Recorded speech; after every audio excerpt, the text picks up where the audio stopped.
Hello. Now, the last time I featured the Yamato, it was mostly to make my point that this ship does not need any nerfs.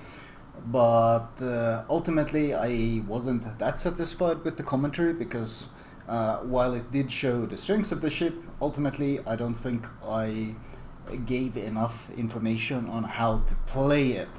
So in this one, I'm gonna mostly focus on how this ship is played. Now the map we have, obviously I want my team to push B and C. Sadly we have a couple gearings who want to go A, which is something of course I don't recommend much, because the problem is pushing from A to B on this map is very rough, because there is a tight choke point. The matchmaking is heavily tier 10 focused in this game. If I remember correctly, they had like 4 tier 10s, including 2 Yamatos, a Montana, a Grosse Kurfürst. So there's basically one of everything on the enemy team. I'm not gonna bother wasting time sitting alone at A. I want to rejoin my team and support them at B and C. And this is something you always have to keep in mind on the Yamato. The Yamato isn't actually that good of a solo ship. It's not a good solo adventurer. First of all, well, the reload is pretty normal for a battleship, 30 seconds, and but it only has 9 guns. The turret arcs are okay, but most of the time you will be using mostly the front guns as you maneuver around the map, since being able to use all the guns always, you have to expect the enemy to be right in front of your arcs in order to be using all your guns, because if the enemy is far to one side or the other, the extremely slow turret traverse makes it very hard to switch targets. And that's another reason why you should not be pushing alone with this, because if you end up facing multiple targets and they end up pushing you, you have a very hard time of quickly switching targets. You see how slow my turret traverse is, and in fact I'm helping it out by actively turning to the right to not just, I'm not forced to wait for just my turrets to turn, but I'm helping it out by turning my entire ship around. And this is a technique you end up having to use quite often if you quickly want to shoot someone situated to the left or to the right. You basically use your rudder shift to speed up this incredibly slow turret traverse. So this is by far the slowest out of all the tier 10 battleships, and that's of course a drawback that you need to keep in mind. What does slow turret traverse equal? Well, first of all, it means you have very set limits on what your firing arcs are and what you can shoot at. You are extremely vulnerable to sudden ambushes from other angles. For example, a DD popping up behind me here or popping up like from the other side is a huge issue for the Yamato because of this slow turret traverse. The ship is also quite clumsy, but then so are they all. It has a tighter turning circle than most of them, which is something you need to use quite a lot, because unlike the Grosse Kurfürst and the Yamato, you don't have any convenient either turtleback citadel or extremely lowered citadel to fall back on.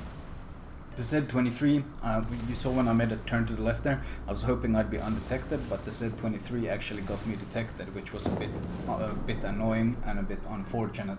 I do manage to dodge all the shells, and luckily the enemy battleships are playing so super passive that they couldn't really punish me in any way. You can see how far back they are playing.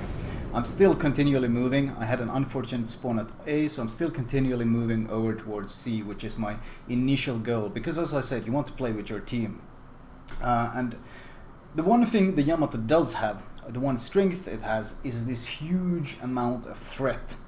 Because it has these 460mm guns, this huge threat of being able to overmatch any nose, being able to citadel pretty much any ship, means that it's very scary for the enemy team. So if you are on any flank, they will always have to keep in mind that if that ship shoots at me, I need to make sure he cannot absolutely devastate me.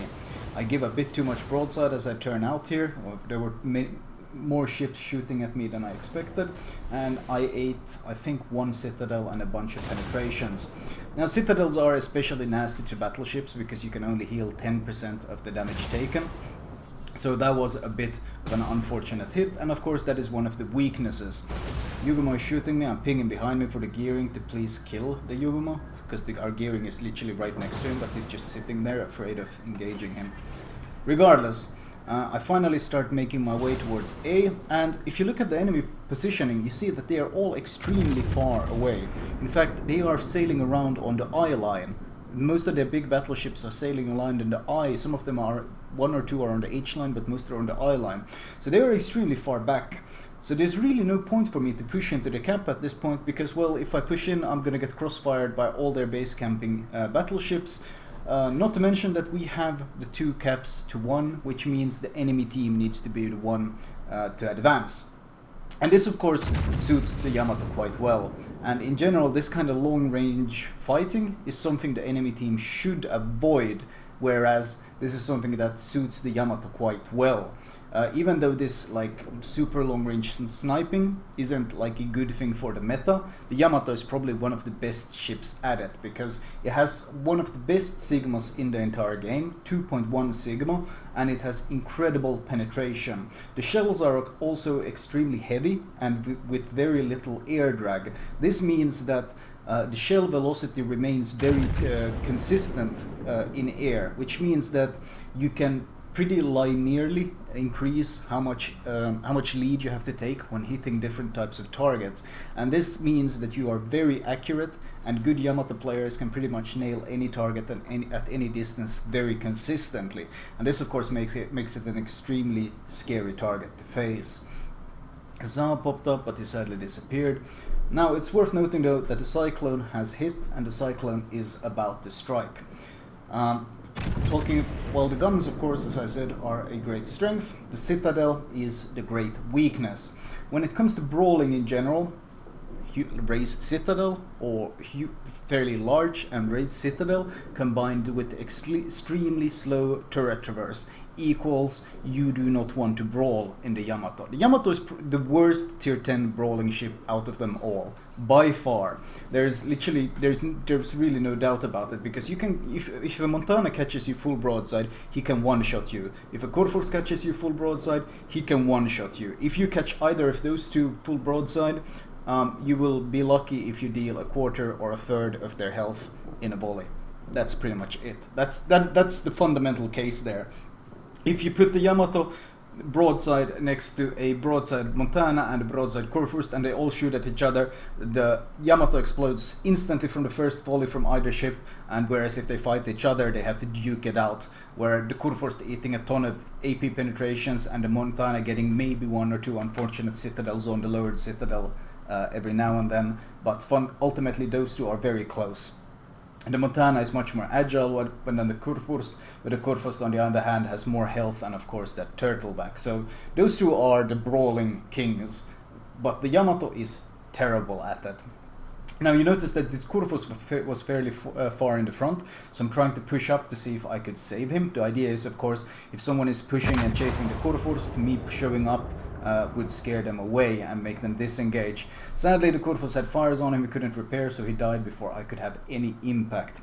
Now you can't push into A alone, it's a Cyclone. In Cyclones, one of the best tactics is to blob up. You want to stay as a cohesive group, because if something comes in range, you want as many guns as possible to be able to shoot that target at once. If you push in alone in a Cyclone, you will suddenly face 3-4 ships at once, and your teammates won't be able to shoot because they can't even see them. So staying as a cohesive unit is the ultimate strength, which is why I'm more than happy to just sail next to sea, because ultimately I want to defend this sea cap, I want to hold it, and my vision range pretty much covers all of sea. However, behind me, a Friedrich der Grosse is starting to turn into the cap. If you look at the minimap, he's starting to turn in, and as I said, you never want to be alone, so because he's turning in, I'm also turning in, because if he pushes in, I need to push in as well, so we at least have these 2 battleships at the same time pushing in, cohesive unit going in, because it's very important that we stay together. Also, it's worth noting that German battleships are of course god tier at brawling. Azal pops up, he wants to be brave and try to contest the camp. Most battleships might struggle to pen Azal giving you angle and so forth. But of course, this is not an issue. You don't need to wait for broadside. You don't need to wait for some sort of special opportunity to fire with the Yamato. You just point and click and you delete him. No cruiser wants to be close range to a Yamato. Now though, there's a Yamato in front of us. Now it's very important to know that when there are islands like this, the one who pushes in first is at a disadvantage. The one who has to push his nose around the island and expose his broadside to the enemy is always going to be at a disadvantage. So obviously I don't want to be the first guy to push in, but I was hoping to back up this Friedrich der Grosse. But he decides to make a really strange U-turn. He doesn't slow down an angle or something, but he makes a full U-turn to the left and basically blocks or parks right in front of me. Now I can't keep sailing slowly forward as I was hoping, because I will block his reverse. So I have to stop and reverse away now, and well, our whole purpose pushing in kind of went out the window. I'm honestly very surprised that he didn't push in, because that Yamato over there would probably have been like a free kill for him. And once again, that's because Friedrich der Grosse can push in, give full broadside to the Yamato, he'll eat maybe 30k damage from his guns, but then he will fire back with like 4 or 5 citadels and pretty much delete the Yamato. And if the Friedrich der Grosse keeps sailing past the Yamato, then the Yamato turret traverse can't keep up, because as I said, the Yamato is terrible at brawling. So he would pretty much have had a free kill. So I of course expected him to be pushing in, but instead he made this decision. Okay, he's made his decision. Once again, there's no point for me to push in alone, because I don't want to be facing the Friedrich der Grosse and the Yamato at once while being forced to give my broadside. So instead I'm going to reverse and see if I can catch this Yamato, because once again the Yamato is now the first guy pushing in, and I want to use this advantage I have. This Friedrich der Grosse doesn't really understand why I'm surprised that he was doing this, but regardless, I'm turning around. The Mogami is his expected target, I hope. Yes, he does shoot the Mogami, so instead of firing early, I wait for an opportune moment, and only now do I fire. However, I get a bit unlucky. Out of 9 shells, I only land 5.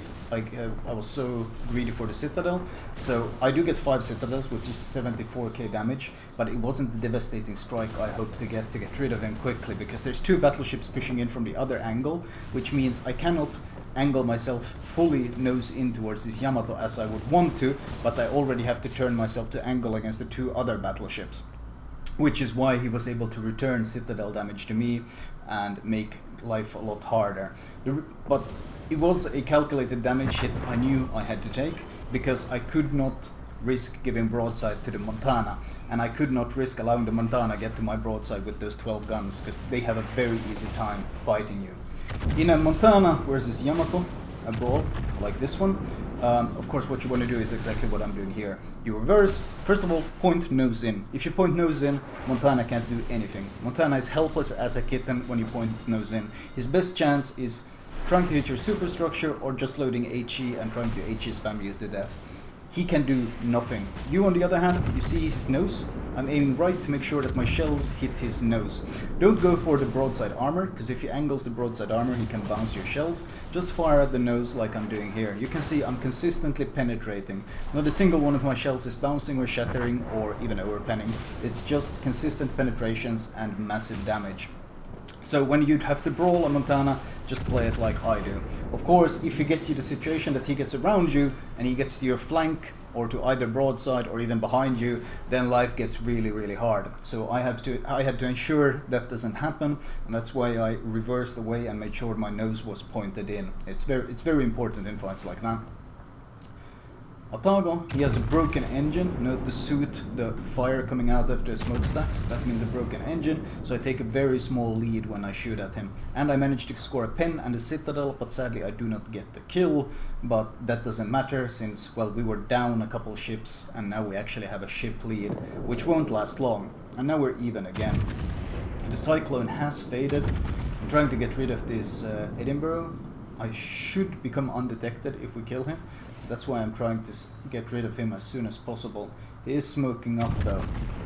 The scary thing is the Yamato on the left is pushing in, so I have to turn, and you notice I'm turning as hard as I can, and I was going faster earlier, but I've kind of dropped to half speed. I'm hoping to throw off the shells of this Yamato, because I am expecting him to shoot at me. I will be his priority target, and his shells do arrive, but thanks to turning in sharply the way I did, his shells land a bit too high, because I guess he wasn't expecting the full turn, and I managed to juke them. Now here we have an important lesson of one of the weaknesses of the Yamato. When you fight Yamato versus Yamato, you don't want to go full nose in, because Yamato can overmatch the nose. Now, the front of the Yamato citadel is like half an octagon shape, like a trapezoid shape. He gets penetrations, you notice, but I'm aiming at that weakness. You see where my shells are aiming? Right next to, on the right side of the front turret, there's a weakness in the citadel, and if he has this angle, you can penetrate it. And you notice that was my third citadel on him. Even though he had a huge health pool advantage over me, I had very little health left. I was still able to completely dominate him in this 1 versus 1 fight. And towards the end, I turned in nose as much as possible to make it very hard for him to score any sort of lucky citadel towards the end, which could kill me. And I kill him off, and I do secure my Kraken with that game. And now there's a Khabarovsk left. Now, to many of you it might seem like a ridiculous idea to hit a Kaba. That's so far away. Like, how far away is this guy? I'm waiting for my gun to get repaired. He says nice shot, I give him a smiley face, but ultimately knowing how the citadel works is very important. I'll show you guys, I'll actually show you in the client what the citadel looks like, so you understand what I'm talking about and why you have to make sure of your angling when you're fighting not just other battleships, but especially in Yamato versus Yamato fights like this one, and how you can come out on top in this fight. It's very important. Now, as I was saying, hitting Kaba is of course the fastest ship in the game, and hitting something like a Kaba in a Yamato might seem like a completely impossible idea. But as I said, the shells are very heavy. They have a very consistent speed, and of course the accuracy is fantastic, and the dispersion is very tight. So if you do manage to either catch a DD sailing in a straight line, or you have managed to predict his moves correctly, you might be surprised. See, look at him, I predict he's going to turn to the right, to turn away from the Yamato is fighting. So after I shoot, let's watch him. He starts turning to the right, just as I predicted. And thanks to my prediction and this fantastic shell accuracy, I am actually able to nail this guy pretty much perfectly. At 21 kilometers, I kill a Khabarovsk.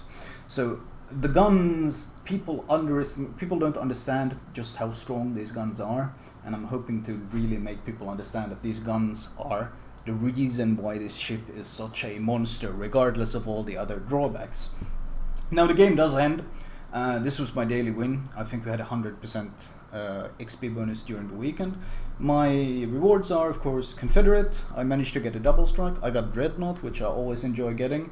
A Kraken and a high caliber. So overall, a pretty nice score in that sense. 309,000 damage, which I consider good for a tier 10 battleship.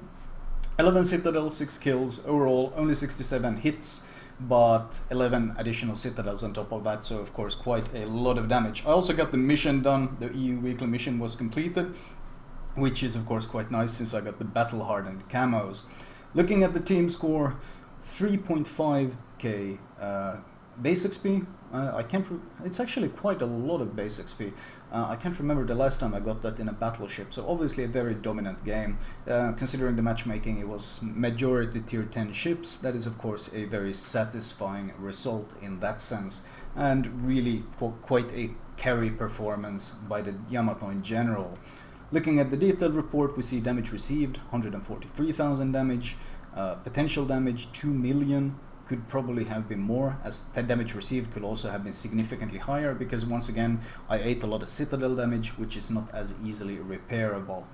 Secondaries did pretty much nothing, and the majority of the damage of course came from these heavy AP hits. And looking at the final XP results, I managed to get 54,000 Captain XP thanks to the flags and bonuses, which is of course very nice to get that from one single game. Anyway, I'll show you my recommended build, including of course the captain perks and such, and I will show you the citadel to really hammer in the point on how you need to angle and what you need to take into account when you're fighting other battleships. Right, starting off, let's start actually off with the armor layout.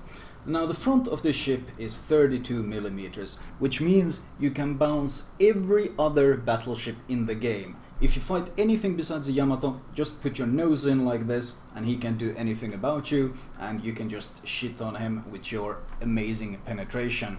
If you fight another Yamato, however, and you try to do this, well, he can penetrate straight through, and the front of the citadel is actually flat. You see, this part here is flat. So if he does punch straight through from the front, he will hit this part of the citadel here, and he will get a nice fat nose citadel on you. So obviously angling like that is not going to be nearly as successful in the Yamato.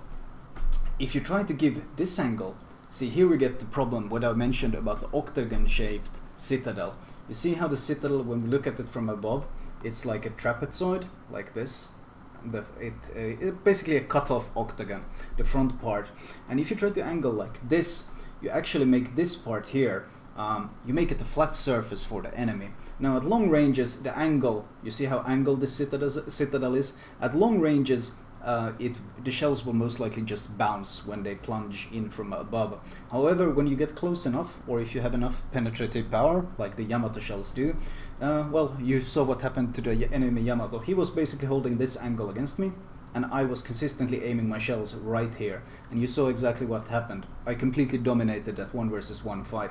So you have to keep this in mind. Usually I like to angle around like this.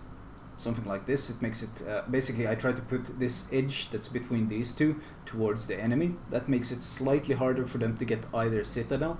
Alternatively, you can go with a surprisingly wide broadside like this and just count on this heavy armor to bounce the shells, or you can go full nose in. Yes, I did mention that he could get the citadel, but this is honestly a pretty small target, and when you fight another Yamato, there's going to be probably random citadels involved. Depends of course on the distance, but if you're fighting close range, it might even be just the safest to go nose in. Yes, he might get some citadels, but he's probably going to get them regardless. There's really no completely safe way of fighting another Yamato. Some of the examples I've showed can use as well as the way I played against him. Note that what was important when I fought against him was I was moving, 2, I was changing course like this. When I was fighting against him, I constantly changed course like this. What this means is of course that he has to struggle between trying to pen my nose or trying to pen here.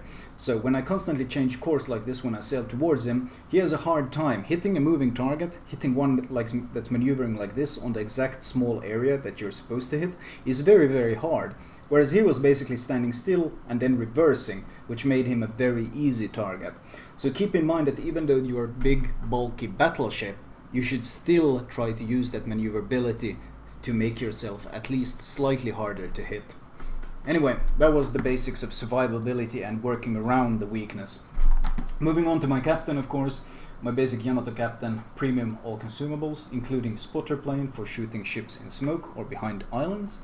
Upgrade wise, secondaries, because the main guns never get broken, and I don't really see a point in this damage control mod since the duration increase is only 4 seconds. So secondaries, keep your secondaries and your anti-air alive longer. Better gun accuracy, faster gun reload, tankiness, and stealth. Now some might want to use steering gears. Because of all the HE spam and carriers and all the random garbage, I prefer the additional tankiness, because most of the time you are going to be playing fairly stationary in the Yamato, and being able to withstand the incoming fire is more important. Captain perks wise, I like priority target. I've been using it lately on battleships a lot, mostly because it lets you know when DDs are targeting you and when they're switching to torpedoes. Second, turret traverse. Your default turret traverse is, as I said, absolutely abysmal. Like, I think on the Kurfürst I don't even... Wait, is it Kurfürst.Montana? I actually don't even take the turret traverse because I can get away with not using it. But on the Yamato it's not really even a question. You have to get it because the default turret traverse... Well, the turret traverse with this perk is 62.6 seconds. So more than a minute just to turn them 180 degrees. So this is very much necessary. Follow it up with Superintendent and Stealth. Once you have these, build into Fire Prevention to withstand that HE spam. AR, you can probably get AR before that actually, because AR is such a extremely valuable perk that increased reload is just too valuable. And finally get Vigilance to deal with that torpedo threat. Flag wise, the priority flags are of course additional healing, additional fire, being able to withstand more fire hits, and faster reload on heal and repair. Now, additional things you could run here, you can run secondary flag, because I have so many, that's why I run them. I don't really consider the secondaries particularly valuable. You could run a speed flag. These are pretty much the most important. Additionally, you could run AA flag. These aren't like bad additions, but they're not nearly as important. The three most important are fire, heal, and faster consumables. And then I run a bunch of XP flags, of course. Anyway, that was my, I don't know, Art of the Yamato, I don't know what to call it, but a more in-depth guide on how you're supposed to play this incredibly strong battleship that I still consider possibly the best battleship in the game. I'm undecided because it's situational. There are situations where any one of the three is the best, but it's certainly not a weak one, and it's certainly not one you should underestimate. Anyway, that was all from me. I hope you guys enjoyed it.